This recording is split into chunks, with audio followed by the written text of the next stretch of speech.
শেষ করতে পারবে। এটা প্রথমা দাস প্রস্তুত হয়ে থাকবে। শেহজাদ আলী, একে শুরু করো। নমস্কার, আমি একটি কবিতা আবৃত্তি করব। কবিতার নাম ঘুম জাগানো পাখি, কবি কাজী নজরুল ইসলাম। আমি হব সকাল বেলার পাখি, সবার আগে কুসুম বাগে উঠবো আমি ডাকি। সূর্যি মামা জাগার আগে উঠবো আমি জেগে। হয়নি সকাল, ঘুমো এখন, মা বলবেন রেগে।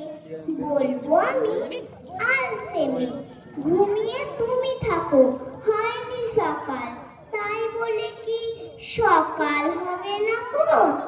আমরা যদি না জাগি মা, কেমনে সকাল হবে?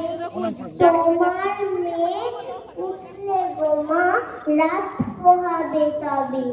উষা দিদি ওঠার আগে উঠবো পাহাড় চূড়ে। দেখবো নিচে ঘুমায় শহর, শীতের কথা মুড়ে। ঘুমায় সাগর বালু চড়ে, নদীর মোহনায়। বলবো আমি ভোর হলো যে, সাগর ছুটে